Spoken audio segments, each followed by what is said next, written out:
श्री सद्गुरु महाराज की जय। आप लोग खुशी मन से, उदार मन से, प्रसन्न मन से गुरु महाराज के जयकारा में सम्मिलित हों। श्री सद्गुरु महाराज की जय। श्री सद्गुरु महाराज की जय। बंदो गुरुपद कंज कृपा सिंधु नर रूप हरि महामोह तम पुंज जासु बचन रवि कर निकर।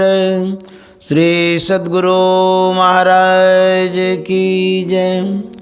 परमाराध्य सद्गुरु महाराज गुरुदेव महर्षि संत सेवी परमहंस जी महाराज मुंगेर के सत्संग प्रेमी महान भावों, माता एवं बहनों, आज हम लोग तीसरे दिन के तीसरे बेले में सत्संग कर रहे हैं और गीता माता के आवास पर सत्संग कर रहे हैं।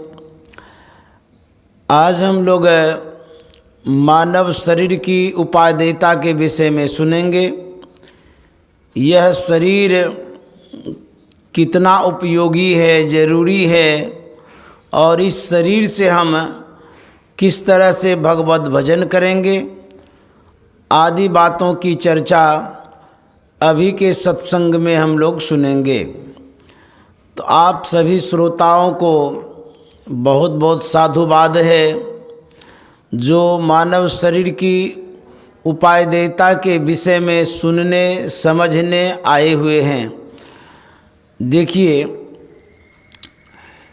यह जो भगवत चर्चा हम लोग सुन रहे हैं, यह सौभाग्य सिर्फ मानव को है। शरीर जबकि हाथी का बड़ा होता है, ऊंट का बड़ा होता है, उतने बड़े शरीर को पाने वाले हाथी जानवर सत्संग नहीं कर सकता है, भगवत भजन नहीं कर सकता है। उसके भाग्य में यह सत्संग लिखा हुआ नहीं है। तो किनके भाग्य में है? कहते मानव के भाग्य में। मानव विवेकशील प्राणी है, ज्ञानवान प्राणी है। परम प्रभु परमात्मा ने यह एक अवसर दिया है सत्संग सुनने का, ज्ञान चर्चा में सम्मिलित होने का, भगवत चर्चा में भाग लेने का। यह एक अवसर है। यदि इस अवसर को हम चूक जाएं, इस अवसर से विमुख हो जाएं, दूर रहें, तो संतों ने, शास्त्रों ने यही कहा है, मानव और जानवर में भिन्नता ज्ञान से ही है, नहीं तो दोनों एक ही है।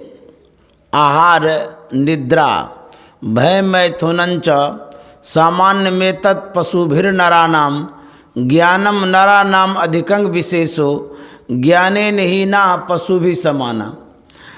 आहार, आहार कहते हैं भोजन को। हम भी भोजन ग्रहण करते हैं, जानवर भी करता है। हम भी सोते हैं, जानवर भी सोता है। हम भी बाल बच्चा पैदा करते हैं, जानवर भी बाल बच्चा पैदा करता है। हमें डर लगता है किसी कारण से, तो जानवर को भी डर लगता है। यह जो एकता है जानवर के जीवन में जो देखा जाता है, खाना पीना, सोना, उठना बैठना या काम करना, इतना ही यदि हम में भी है तो संतों ने कहा कि जानवर और मानव में कोई अंतर नहीं है। सिर्फ अंतर यदि इतना ही है कि ज्ञान का अंतर है। यदि ज्ञान है तब तो हम लोग जानवर से विशेष हैं। यदि अज्ञानता है तो जानवर हम लोग हैं। ज्ञाने हीना पशु भी समाना। ज्ञान विहीन मानव पशु के समान है। कैसा पशु? कहते हैं बिना पूंछ का पशु। तो ज्ञान की बड़ी आवश्यकता है, ज्ञान की ज़रूरत है। इस ज्ञान को प्राप्त करने के लिए परम प्रभु परमात्मा ने हम लोगों के लिए सत्संग परोस दिया है, सत्संग सामने में रख दिया है कि यह जो ज्ञान है, इस ज्ञान को सुनिए। इस ज्ञान को सुनकर के फिर जो अंतर का ज्ञान होगा वो पूर्ण ज्ञान होगा, वह मोक्ष का ज्ञान होगा, आत्मज्ञान होगा।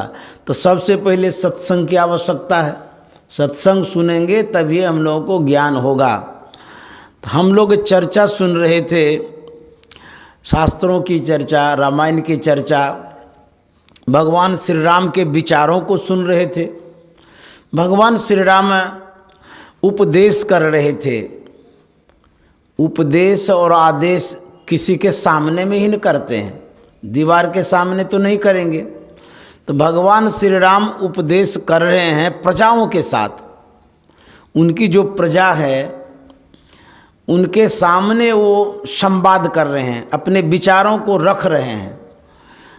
जैसे आप किसी का हित करना चाहते हैं, चाहे बच्चे का हो, बड़ों का हो, किसी का भी, तो उसके सामने में जा कर के अपनी भावना व्यक्त करते हैं, बोलते हैं, कहते हैं कि ये काम करिए, वो काम करिए, ऐसा होगा वैसा होगा, बोलते हैं ना। तो भगवान श्री राम हित की बात, कल्याण की बात, प्रजा के विकास के लिए वह कहते हैं। क्या कहते हैं? बड़े भाग मानुष तन पावा, सुर दुर्लभ सब ग्रंथ ही गावा। ऐ प्रजाओ, तुम जिस शरीर को प्राप्त किए हो, अर्थात मनुष्य शरीर को, यह मनुष्य शरीर बड़ भागी है। जितने प्राणी हैं सभी प्राणियों में मनुष्य का शरीर श्रेष्ठ है, बड़ भागी है, क्योंकि यह मनुष्य का शरीर जल्दी मिलता नहीं है। परम प्रभु परमात्मा ने कृपा करके दिया है। कबहु करी करुणा नर देही, देत ईस बिनु हेतु सनेही।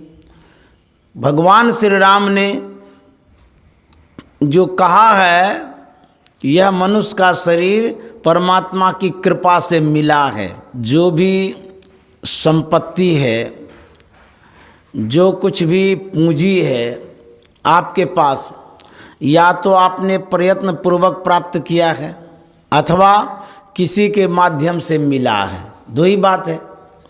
तो परम प्रभु परमात्मा ने मनुष्य का शरीर दिया है। जब दिया जाता है किसी के माध्यम से तो हमसे वो श्रेष्ठ होते हैं। अच्छा, वो कर्ज भी हो जाता है। किसी से आप प्राप्त करते हैं तो कर्ज हो जाता है, नहीं कहते हैं आपका एहसान रहा। तो यह एहसान देने का, मनुष्य शरीर प्रदान करने का एहसान जो है वो परमात्मा का है। उन्होंने दिया है। कब हूँ करी करुणा नरदई, कृपा करके दिया है करुणा के सागर ने। देत ईस बिनु हित सनेही, यदि वो दिया है उनके एहसान को मानना भी तो चाहिए। मान लीजिए कोई 1 लाख रुपया आपको अनुदान करे, दान में दे दे, तो नहीं मानिएगा, उनको बड़ाई करिएगा ना, उनकी आज्ञा का पालन करिएगा कि नहीं बड़े आदमी हैं, इन वक्त पर हमको मदद किया है। तो कब मदद किया है, कब मिला है हमको मनुष्य का शरीर? कहते हैं कि हम 84 लाख योनियों में भटक रहे थे। मनुष्य शरीर के अतिरिक्त जो योनियां हैं, जो शरीर है वो 84 लाख का है। उन शरीरों में दुख भोग रहे थे, कष्ट भोग रहे थे। जैसे अभी देखे चूहा का बच्चा भटक रहा था, वो भी योनि है। उसी तरह से हम लोग भटक रहे थे, दर दर की ठोकरें खा रहे थे। परम प्रभु परमात्मा की दृष्टि पड़ी, नज़र पड़ी, कृपा की दृष्टि पड़ी, तो उन्होंने मौका दिया, अवसर दिया, मनुष्य का शरीर दिया। किस लिए? इस शरीर में आकर के सुधार करेंगे, इस शरीर में आकर के विकास करेंगे, इस शरीर में आकर के उद्धार करेंगे। क्योंकि मनुष्य शरीर से ही भक्ति हो सकती है, तो उद्धार इसी शरीर से कर सकते हैं। गाय भजन नहीं गाती है, घोड़ा भजन नहीं गाता है, चिड़िया भजन नहीं गाती है। इस तरह से जो जीव जंतु हैं वो भजन उजन नहीं गाते हैं, सत्संग भी नहीं करते हैं। तो मनुष्य का शरीर जो मिला है भजन करने के लिए मिला है, क्योंकि सभी प्राणियों से विशेष काम भजन करना है, परमात्मा को प्राप्त करना है। तो यह अनुग्रह, यह अनुदान परमात्मा ने किया है।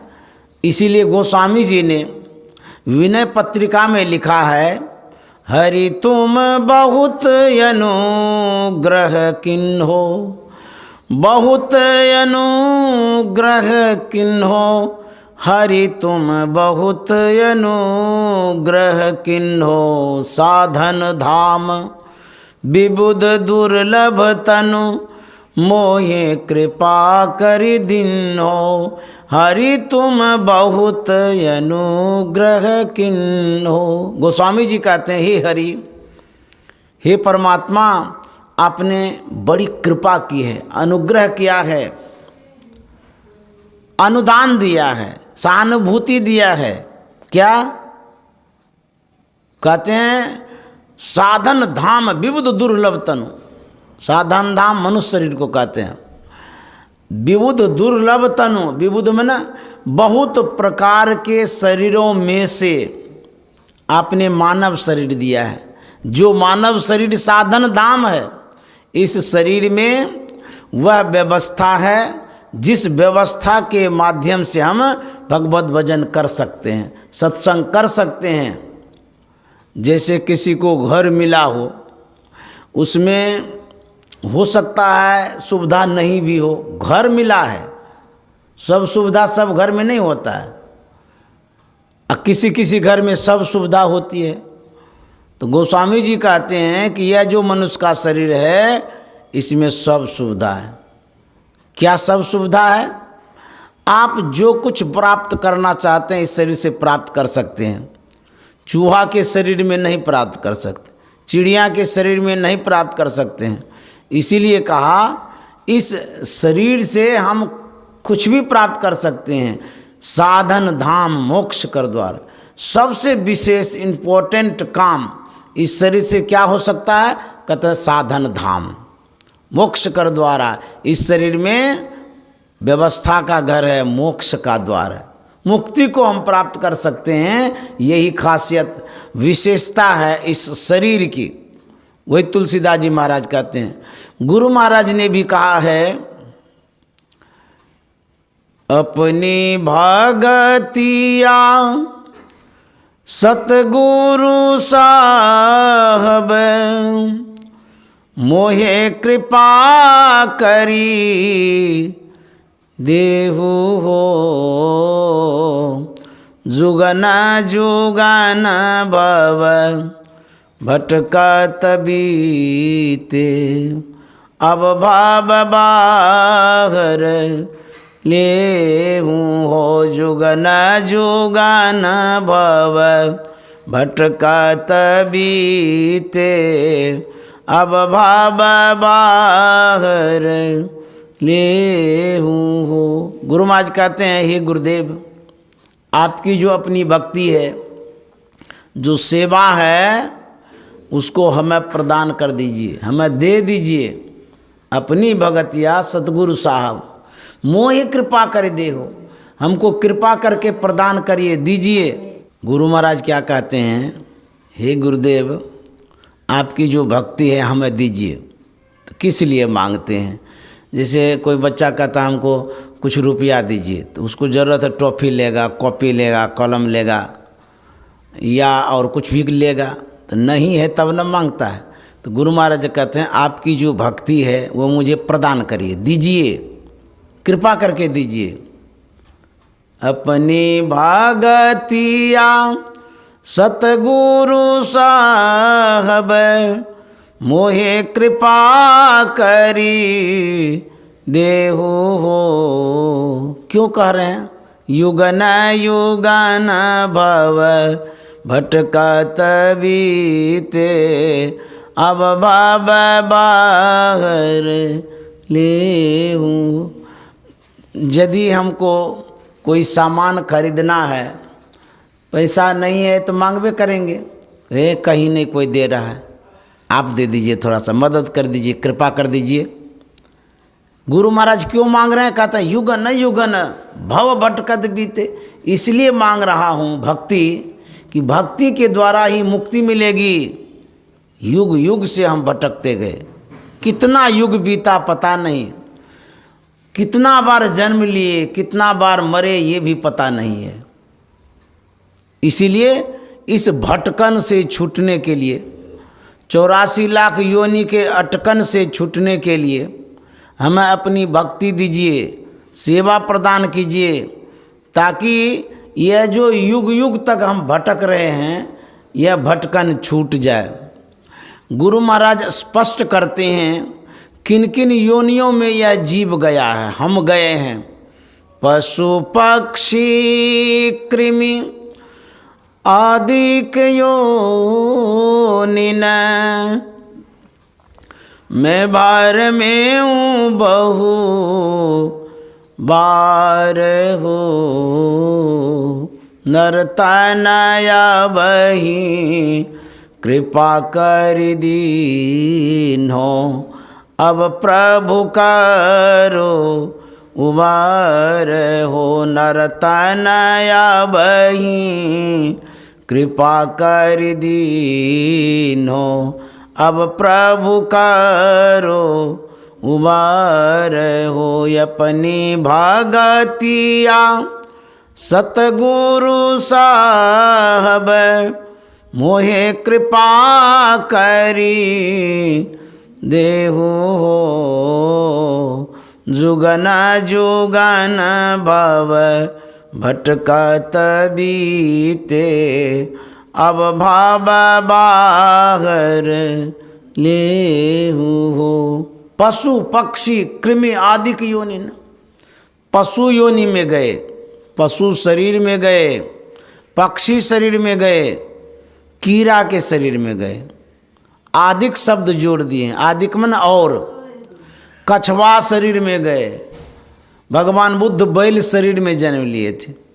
तो जितना जीव है, जो भी प्राणी है, परम प्रभु परमात्मा ने उसको शरीर दिया है, लेकिन वह शरीर दिया है विषय सुख ले सकते हैं, लेकिन भजन नहीं कर सकते हैं। तो मनुष्य का शरीर है जिसमें भजन कर सकते हैं। इसीलिए गुरु महाराज कहते हैं जो भक्ति है, उस भक्ति को प्राप्त करके मुक्ति प्राप्त कर सकते हैं। तो भगवान श्री राम कहते हैं साधन धाम मोक्ष कर द्वारा, पाइन जेहि पर लोक समारा। यह जो मनुष्य का शरीर है, ये साधन धाम है, मोक्ष का द्वार है। इसमें पाइन जेहि पर लोक समारा, जो ऐसा शरीर, अद्भुत शरीर पा करके जिसने परलोक नहीं बनाया, भगवत भजन नहीं किया, उसके लिए भगवान श्री राम क्या कहते हैं, नर तन पाए विषय मन देही, अब पलट सुधाते 60 विष लेही। मनुष्य का शरीर पा करके जो मन विषयों में लगाते हैं, कहते हैं वह अमृत बदल करके विष लेते हैं। और भगवान श्री राम कहते हैं कर्णधार सदगुरु दृढ़ावा, दुर्लभ साज सुलभ करी पावा, जो न तरय भवसागर नर समाज अस्पाय, सो कृत निंदक मंदमती आत्म हन गति जाए। यह जो मनुष्य का शरीर है दुर्लभ साज है। साज कहते हैं, जैसे बाजा बजाते हैं उसको साज कहते हैं। उसी तरह से भगवत भजन करने का, मोक्ष प्राप्त करने का मनुष्य का शरीर साज है, सामान है, इसमें सब सामान है। कहते हैं ये नर तन, मनुष्य का शरीर नाव है। यह नाव, जिस नाव से भवसागर पार हो सकते हैं, और इस नाव को खेने वाले कौन है, संत सदगुरु। कर्णधार सदगुरु दृढ़ावा, संत सदगुरु जो हैं वो नाविक हैं, नाव खेने वाले हैं। और यह मनुष्य का शरीर नाव है।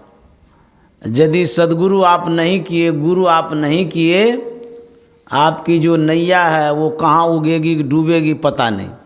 इसलिए सदगुरु करना बहुत ज़रूरी है। आप स्कूल जाते हैं, वहाँ यदि शिक्षक से न मिलें, मास्टर से न मिलें, ऐसे ही आते जाते रहेंगे तो ज्ञान होगा? कभी नहीं होगा। गुरु ज्ञान सूर्य रूप उनकी ज्योति, अनूपुर के नासे तमकूप भजो साध गुरु। गुरु से ज्ञान लेना बहुत ज़रूरी है।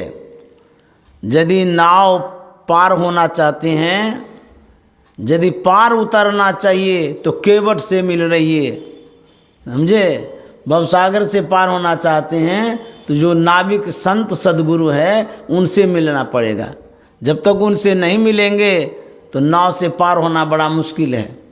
इसलिए सद्गुरु की आवश्यकता है। भगवान श्री राम ने कहा कर्णधार सद्गुरु दिन नावा, दुर्लभ साज सुलभ करी पावा। यह सुलभता पूर्वक शरीर मिला है, सुगमता पूर्वक मिला है, सहजता पूर्वक मिला है। नहीं तो कबीर साहब ने क्या कहा, 184 भरम के पाँव पे अटके आए, अब की पासा ना पड़े तो फिर 84 जा। पासा एक खेल होता है, उसमें गोटियां होती हैं, एक उसमें कोठा होता है, उसको पार करना पड़ता है। जब गोटी पार कर जाती है तो लाल हो जाती है, पौबारा हो जाता है, जीत हो जाती है। कहीं वहाँ से गोटी कट गई तो फिर 84 कोठा में आना पड़ता है, घूमना पड़ता है। ठीक उसी तरह से ये जो मनुष्य का शरीर मिला है इसको लाल करना है, अर्थात 84 कोठा को पार करके आए हैं, इस बार पार कर ही जाना है। समझ गया। यदि नहीं पार किए तो बहुत मुश्किल है। जा दिन मन पंछी उड़ जाइए, यदि भजन नहीं करेंगे तो क्या होगा वही बतला रहे हैं। ता दिन तेरे तन तरवर के सबे पात झर जाइए। यदि भजन नहीं किए तो ये मन रूपी पंछी उड़ेगा, उड़बे करेगा। आज उड़ेगी, कल उड़ेगी, परसों उड़ेगी, बरसों उड़े, उड़ना ही उड़ना है। क्योंकि जन्मना और मरना इस शरीर का स्वभाव है। यह शरीर जन्म लिया है, मरना ध्रुव निश्चित है, मरबे करेंगे एक दिन। चाहे इसको जो भी समझ लीजिए। कोई कहेगा ऐसा क्यों बोलते हैं, हम बोलें या न बोलें, आँख से आप देख लीजिए लोग मरता है ना, तो हम लोग क्या अमर पी कर के आए हैं, अमर बन कर के आए हैं। हम लोग भी जाएंगे। कहना इसलिए ज़रूरी है कि डर के मारे भजन करेंगे कि हम लोग भी जाएंगे। सूरदास जी महाराज कहते हैं, जा दिन मन पंछी उड़ जइयो, ता दिन तेरे तन तरवर के सबे पात झर जइयो। गाछ काटते हैं तो शोभाहीन लगता है ना, पतझर जैसा लगता है, बेकार जैसा लगता है। उसी तरह से जिस दिन मन रूपी पंछी उड़ जाएगा, अर्थात शरीर छूट जाएगा, ये भी शोभाहीन हो जाएगा। अभी सलाम करता है, अभी सलामी ठोकता है, लोग सब प्रणाम करता है, बाबू बाबू बोलता है। और जब शरीर छूट जाएगा वही लोग कहेगा जल्दी यहाँ से हटाइए, घर के कहत सवेरे काढ़ो, जल्दी निकालिए, नहीं तो भूत हो घर खई हैं, जा दिन मन पंछी उड़ जाइए। कहते भूत हो जाएगा, जल्दी निकालो। क्या संबंध है। जीवन भर पास रहे, हंस परिहास किए, खाए पिए बैठ करके, आज क्या चीज़ निकल गया जो कहता जल्दी हटाओ। शरीर तो पड़ा हुआ है लेकिन सांस नहीं है।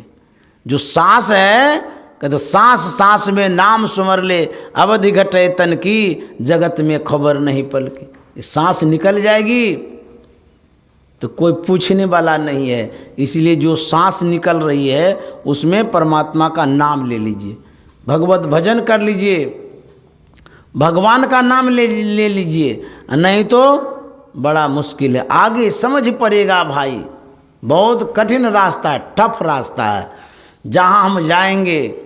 इसीलिए उस रास्ते का बट खर्चा भी ले लेना चाहिए।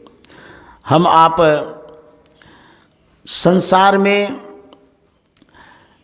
समाज में या परिवार में कुछ सौगात आदान प्रदान करते हैं, जिसको अंग्रेजी में गिफ्ट कहते हैं। जब गिफ्ट देता है कोई, जन्मदिन पर गिफ्ट देता है, शादी के अवसर पर गिफ्ट देता है, अथवा कोई व्यक्ति आपको सरप्राइज कर देता है गिफ्ट के लिए। आप कहते रहे ये तो बोले भी नहीं थे, बोले हम सरप्राइज दे रहे थे। अचानक कोई चीज़ आपके हाथ में बेशकीमती आ जाए, खुशी के मारे पागल हो जाते हैं। संसार की वस्तुओं को जब पाते हैं, चाहे किसी भी रूप में हो, तो आप खुश होते हैं। गिफ्ट देना भी चाहिए। बच्चे को टॉफ़ी दे दीजिए। हमारे गुरुदेव थे महर्षि संत सेवी जी महाराज, वो पास में कुछ न कुछ प्रसाद रखा करते थे। जब बच्चा करीब में आता था उनके हाथ में जरूर देते थे, बच्चा खुश हो जाता था। छोटी सी भेंट है, तुच्छ भेंट है, साधारण भेंट है, लेकिन बच्चे के लिए वह अद्भुत भेंट है, अलौकिक भेंट हो जाता है। तो भेंट करने से हम लोग खुश होते हैं। अथवा कोई भी व्यक्ति जब दूर देश से आता है आपके पास, सामने में जब आता है, कहता है अरे आपसे मिल करके बड़ा अच्छा लगा, आपसे भेंट हुई। भेंट मुलाकात को भी कहते हैं, भेंट कुछ देते हैं उसको भी कहते हैं। कोई सामान जो देते हैं उसी को आजकल लोग गिफ्ट कहते हैं अंग्रेजी में। एक युवती थी, लड़की, जिनकी सगाई हो गई, विवाह का रस्म रिवाज बाकी था। सगाई के पहले, सगाई के बाद विवाह का कार्यक्रम होता है। तो जब सगाई होती है तो संबंध ठोस हो जाता है, बातचीत हो जाती है पूरी कि इस लड़का और इस लड़की के साथ विवाह होना तय हो गया। माँ बाप भाई बंधु सब राजी हो जाते हैं, लड़का लड़की भी राजी हो जाता है, तो उसको सगाई कहते हैं। तो सगाई हो गई। अब यह निश्चित हो गया कि यह लड़की और यह लड़का दोनों पति पत्नी रूप में तैयार होंगे, माने जाएंगे। लड़का के मन में होता है सगाई अब हो गई है, पहली गिफ्ट कुछ भेजें, कुछ सौगात भेजें, कोई चीज़ भेजें ऐसी जो पहली गिफ्ट, फर्स्ट गिफ्ट को याद रखे। तो उनके मन में होगा नथिया देंगे। तो वह जाता है सोनार के पास, जौहरी के पास जाता है और उनसे कहता है कि मैं अपनी होने वाली धर्मपत्नी को एक नथिया गिफ्ट करना चाहता हूँ, बेशकीमती द्रव्यों का बना करके दीजिए, सुंदर सा आभूषण हम भेजेंगे। तो वह जौहरी बहुत सुंदर आभूषण नथिया तैयार करता है बेशकीमती द्रव्यों का, वह उस लड़के को देता है। वह लड़का नथिया लेकर के पत्नी के नाम से पार्सल करता है। तो यहाँ से भेज दिया, तो वहाँ जा कर के उस लड़की को प्राप्त होता है नथिया। जैसे वह देखती है कि नथिया मिला है, खुशी के मारे पागल हो जाती, बाप रे बाप, हमको फर्स्ट गिफ्ट में नथिया मिला है, हमारे होने वाले पतिदेव कितने अच्छे हैं, हमको कितना मानता है, अभी इतना मानता है तो बाद में कितना मानेगा। अब बाद में कितना मानेगा, जिनकी शादी हो गई उनसे पूछ लीजिए कितना मानता है, समझ गए। तो ये तो सामाजिक जीवन की बातें हैं। वो कहते हैं कि इतना मानता है, अभी बाद में कितना मानेगा। तो बड़ी खुश हो गई। कभी कभी जब विशेष खुशियाँ होती है उसको बांट देना चाहिए। क्यों? कहते हैं लोग खुशी में भी पागल हो जाता है। यदि बहुत मन खुश होने लगे तो शेयर करिए, बांटिए, दूसरे के पास जाके कह दीजिए। तो वह जाती है सखियों के बीच, फ्रेंड के पास, दोस्त के पास। सखियों से आप बीती बताती है कि देखिए ऐसे ऐसे हमको नथिया भेंट किया है, हम तो बड़े खुश नसीब हैं। तो छोटी छोटी लड़कियां सब थी, बोले हाँ बहुत अच्छा, पहली भेंट दिए हैं आपको, बहुत मानता है। एक के पास गई, दूसरे के पास गई, तीसरे के पास गई, कईक के पास गई। जितनी सहेलियां थी सब के सब आ गई इसके पास। और ये लोग एक ही रट लगा के रखी है कि हमारे पतिदेव बड़े अच्छे हैं, बहुत मानते हैं, कितना अच्छा गिफ्ट दिया है। यह सब कहते कहते, सब गप सप करते करते सड़क तक चली गई। तो वहाँ सब बोल ही रही थी। एक महात्मा उस होकर के गुजर रहे थे। महात्मा ने जब सुना हमारे पतिदेव अच्छे हैं, महात्मा को बड़ा आश्चर्य लगा, ये छोटी छोटी लड़कियाँ सब ये क्या बोल रही है। तो जाते हैं देखने के लिए, सुनते हैं बात इन लोगों की। तो महात्मा जी वहाँ गए। महात्मा जी ने पूछा कि बालिकाओं ये बताओ कि तुम लोग क्या रट लगा के रखी है, झुंड बना ली है, क्या सब बोल रही हो। बोले कि महाराज हम लोग यही बोल रहे हैं कि ये जो ये लड़की है हमारी जो दोस्त है, इनको नथिया मिला है, पतिदेव ने फर्स्ट गिफ्ट दिया है, इसी की हम लोग चर्चा कर रहे हैं, सब बातचीत कर रहे हैं, खुशियों को हम लोग बांट रहे हैं, हम लोगों को भी खुशी हो रही है। महात्मा ने उस युवती से पूछा जिनको नथिया गिफ्ट मिला था। महात्मा ने कहा क्या बात है बताओ। उस लड़की ने कहा कि महाराज मेरी सगाई हुई है, शादी होने वाली है। हमारे पतिदेव कितने नेक इंसान हैं, कितना कदर करते हैं, कितना मान सम्मान करते हैं कि पहली भेंट में नथिया भेजे हैं। उस नथिया के मिलने से हमारे अंदर में बड़ी खुशी हो रही है। उसी खुशी में हम लोग सब बात करते हैं, उसका गुणगान करते हैं, नाम लेते हैं। अरे हम तो इतना नाम लेंगे दिन को कौन कहे स्वप्न में भी याद करेंगे, इसीलिए हम लोग ये सब चर्चा करते हैं। महात्मा ने कहा जिस जागतिक पतिदेव ने तुमको नथिया भेंट किया है तब तो तुम उसका नाम गुणगान इतना करती हो। जिस जगतपति परमात्मा ने ये सुंदर सा नाक दिया है उसका नाम नहीं लेते हो, अशुर्पनखा बना के भेज देता तो कहाँ नथिया पहनती। तो सबसे बड़ा गिफ्ट किनका है? नथिया वाले का है कि नाक वाले का है? हाँ, सबसे बड़ा गिफ्ट जो है परमात्मा का है, इसीलिए उसका नाम लेना चाहिए। उसने मनुष्य का शरीर दिया है, सुंदर शरीर दिया है और व्यवस्थित शरीर दिया है, इसलिए उस परमात्मा का नाम लेना चाहिए। यदि उसका नाम नहीं लीजिएगा और संसार में भूल जाइएगा तो संसार के परिवार में जो कुछ आपको मिलता है उसी में घुल मिल के रहिएगा। और जिसने मनुष्य का शरीर दिया उसको याद नहीं करिएगा तब क्या होगा? तो भगवान श्री राम कहते हैं कि फिर 84 लाख योनि में जाना पड़ेगा। समझे? जौ परलोक यहाँ सुख चाहूँ, सुनि मम वचन हृदय दृढ़ गाऊँ, सुलभ सुखद मार्ग यह भाई, भक्ति मोर पुराण श्रुति गाई। यदि परलोक में और इस लोक में सुख चाहते हैं तब क्या करना होगा? कहते हैं भगवत भजन करना होगा, सत्संग करना होगा। यही प्रभु श्री राम का उपदेश और आदेश है। प्रजाओं को यही सिखा रहे हैं कि मनुष्य का शरीर एक दिन छूट जाएगा, इस शरीर से भगवत भजन करिए, नहीं तो बहुत मुश्किल हो जाएगा। इसीलिए गुरु महाराज ने कहा है यही मानुष देह समैया में, करु परमेश्वर में प्यार। यही मानुष देह समैया में, करो परमेश्वर में प्यार। कर्म धर्म को जला खाक कर, कर्म धर्म को जला खाक कर, देंगे तुमको तार। कर परमेश्वर में प्यार, प्यार करो परमेश्वर में प्यार।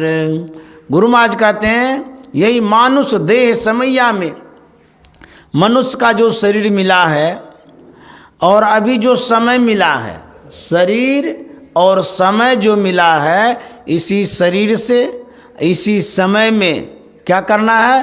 कहते हैं परमात्मा में प्रेम करिए, स्नेह करिए, भजन करिए, तब क्या होगा? कहते कर्म धर्म को जला खा कर देंगे तुमको तार।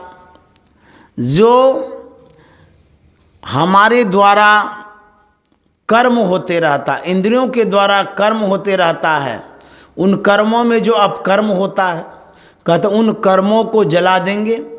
इंद्रियों के द्वारा जो धर्म होता है, धर्म क्या होता है? आँख जो देखती है इसका धर्म है देखना, कान से जो सुनते हैं कान का धर्म है सुनना, नाक से जो सूंघते हैं नाक का धर्म है सूंघना। इस तरह से जितनी इंद्रियां हैं उनका काम करने का एक धर्म है।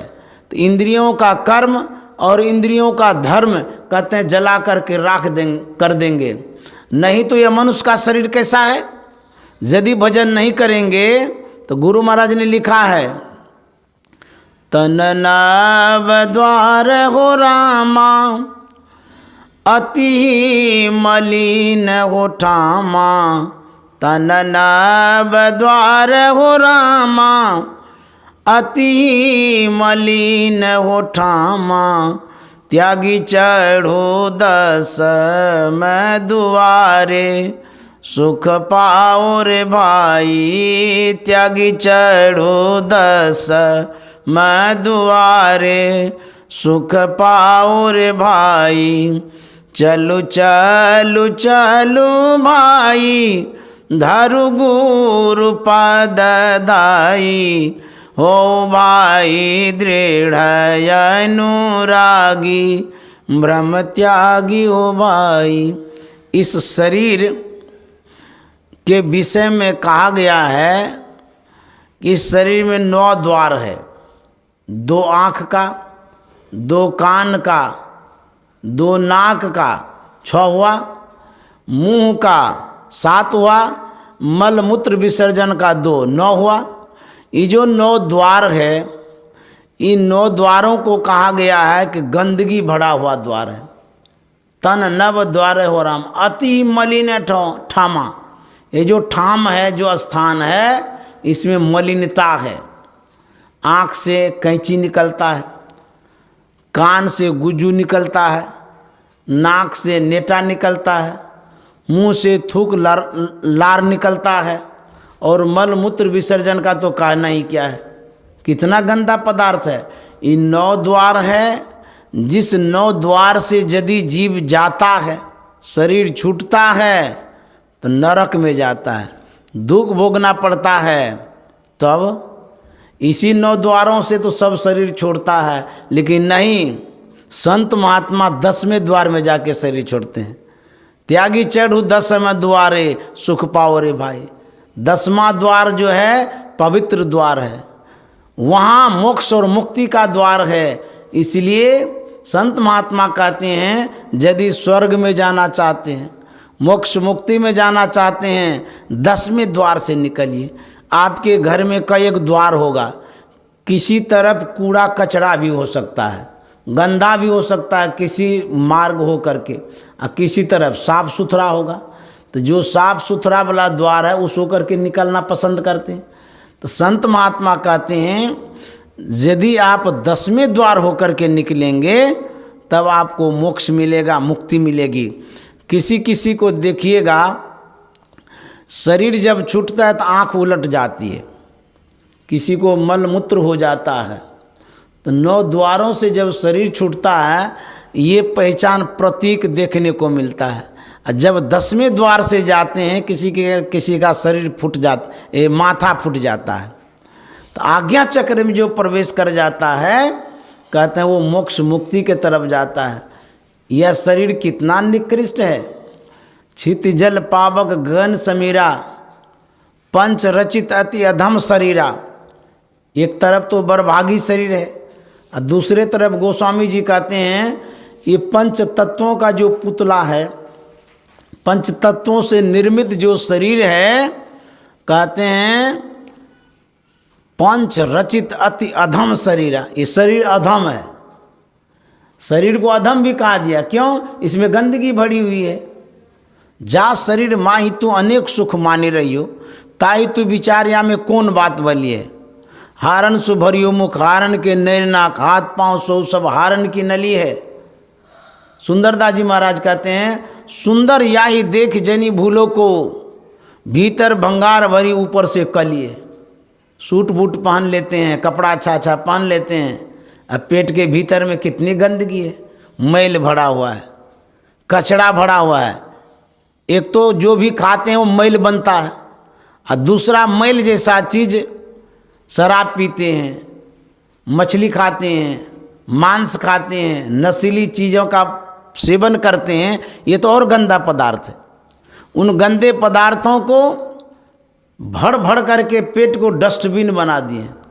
कूड़ा फेंकने वाला नहीं होता डस्टबिन, ऐसे डाल डाल करके इसको डस्टबिन बना दिए, अब बाबू कहलाते हैं, होशियार बनते हैं। शरीर को कितना गंदा बना करके रखें।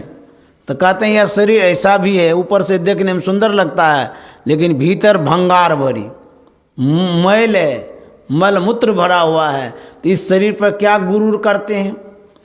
जिंदगी ये किराए का घर है, एक न एक दिन निकलना पड़ेगा। मौत जब तुमको आवाज देगी, घर से बाहर निकलना पड़ेगा। मौत जब तुमको आवाज देगी, घर से बाहर निकलना पड़ेगा। ये जवानी है 2 दिन का सपना, ढूंढ ले कोई महबूब अपना। ये जवानी है 2 दिन का सपना, ढूंढ ले कोई महबूब अपना। ये जवानी अगर ढल गई तो फिर हाथ मल मल के रोना पड़ेगा। ये जवानी अगर ढल गई तो हाथ मल मल के रोना पड़ेगा।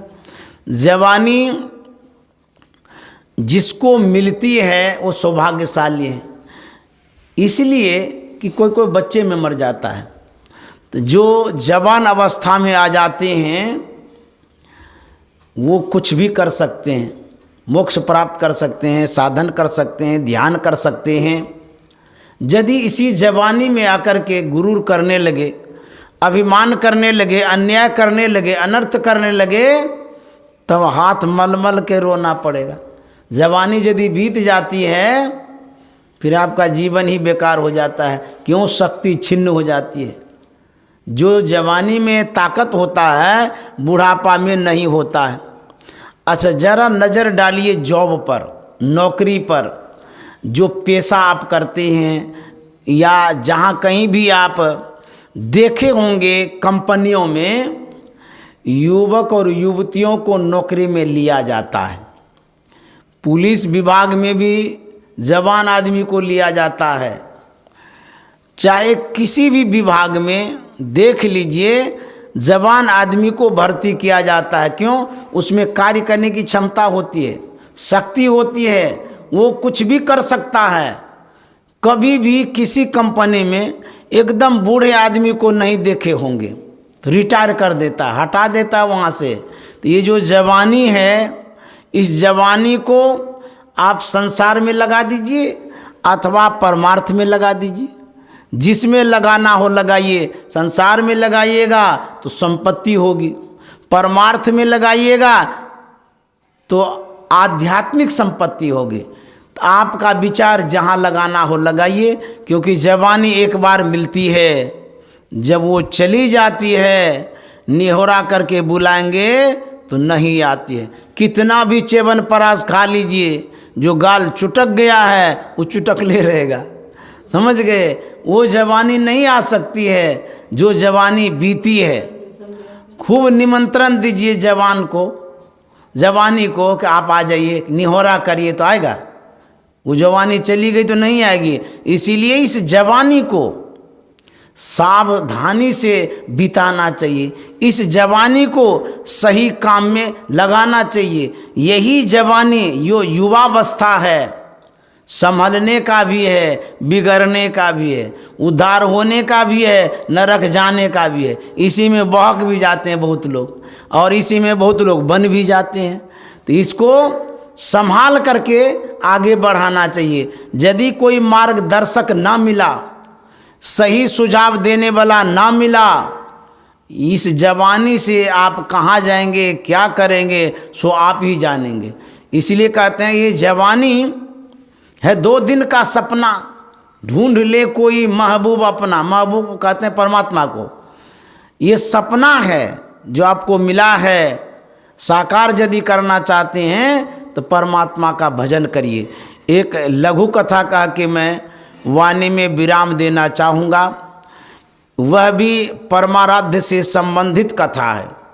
जब गुरु महाराज युवावस्था में थे, देखिए युवावस्था में गुरु महाराज ने क्या किया? शादी किया? नहीं किया। उनके पिताजी कहाँ ओझा वैद्य कहाँ कहाँ नहीं ले गए कि ये शादी कर ले, संसार बसा ले, लेकिन गुरु महाराज तटस्थ रहे, हिले भी नहीं, भगवत भजन करते ही रह गए, शादी किए ही नहीं। जब युवावस्था में थे, एक धनाढ्य व्यक्ति के यहाँ गए थे, वहाँ पर कई दिन रुके, बड़ा सम्मान किया गया। जितने बड़े आदमी थे उतने बड़े विनम्र भी थे, साधु सेवी भी थे, बहुत कदर किया गुरु महाराज का, जबकि गुरु महाराज युवावस्था में थे। उसके बाद जब गुरु महाराज को चलना था अपने गंतव्य की ओर, तो वहाँ से जब प्रस्थान होने लगे, वह जो वृद्ध आदमी था, धनाढ्य व्यक्ति था, गुरु महाराज को कुछ दूर तक छोड़ने के लिए साथ चले। एक सीमा भर गए, उस वृद्ध व्यक्ति ने कहा कि बाबा अब आप यहाँ से जाइए, मैं अपने घर की ओर लौट रहा हूँ। उस समय गुरु महाराज ने उस वृद्ध से पूछा था कि मेरी धृष्टता को क्षमा करें तो मैं एक बात पूछूं। उस वृद्ध व्यक्ति ने कहा, इसमें धृष्टता की क्या बात है, आप साधु महात्मा है, पूछिए क्या पूछना चाहते हैं। तो गुरु महाराज ने कहा था कि आप इतने मतलब धनवान व्यक्ति हैं, आपके पास बहुत सारी संपत्ति है, जायदाद है, परिवार है, कुटुंब है, समाज है, मान सम्मान भी आप समाज में बहुत है आपका। इतने बड़े आदमी आप यदि किसी नौकर को कहते तो वो छोड़ने आ जाता, अपने परिवार को कहते तो वो छोड़ने आता, कुटुंब समाज में किसी को बोल देते, शायद आपकी बात का सब कोई कदर करते, अवहेलना नहीं करते और छोड़ने आ जाते। मैं जानना यही चाह रहा हूँ कि आप इतने बड़े आदमी होकर के, वृद्ध आदमी होकर के भी मुझे यहाँ तक छोड़ने आए, आखिर आपके मन में क्या बात हुई, यही जानना चाह रहे हैं। उस वृद्ध व्यक्ति ने कहा कि बाबा आप देख ही रहे हैं मेरे शरीर को, मेरी अवस्था को, मैं उस मुकाम पर पहुंच गया हूं जैसे पका हुआ आम हो, कब टपक जाए पता नहीं। वह अवस्था आ गई है, किसी समय संसार से कूच कर जाएंगे, चले जाएंगे। यह देख करके मेरे मन में हुआ, शरीर तो एक दिन छूटेगा ही, ऐसी अवस्था हो गई है, आज जाएंगे कि कल जाएंगे पता नहीं, ये धन संपत्ति परिवार सब तो यहीं रह जाएगा। तो मेरे मन में हुआ, इस शरीर से, इस अवस्था में यदि साधु महात्मा का सेवा हो जाए इस शरीर से, यह शरीर सार्थक हो जाएगा, धन्य हो जाएगा। इसी भावना से मैं आपको यहाँ तक छोड़ने आया कि साधु सेवा कर लें। धन्य हैं ऐसे व्यक्ति जिनके अंदर में मद नहीं है और यह जरूर ख्याल है कि यह शरीर छूट जाएगा, संसार से एक दिन सब कुछ छोड़ करके जाएंगे। यह याद रखना चाहिए, शरीर छूटेगा, संबंध छूटेगा, संपत्ति छूटेगी, जो आपके पास सोना चांदी हीरा जवाहरात है वो भी छूटेगा। और यदि कान में सोना पहन लिए हैं उसको या तो खोल दीजिए और नहीं तो बहू सब कान काट करके निकाल लेगी। कान कटाना चाहते हैं पहने रहिए, क्योंकि अचानक मृत्यु होगी, किसी की नज़र पड़ेगी, हीरा है, नाक कान काट के निकाल लेगी चट से। कई बहू होगी ना, तो जिसके मन में विशेष लालच होगा, सोचेगा सास तो मरिए न गई है, अब नाक कान का क्या काम है, छुरी से चट से काट लेगी, उसके निकाल करके रख लेगी, दूसरे की नज़र न पड़े। ये सब गहना जो पहनते हैं ये सब मत पहनिए, पहले खोल के दे दीजिए, तो दे दीजिएगा तो सम्मान भी करेगी, मरने के बाद धूबत्ती दिखाएगी।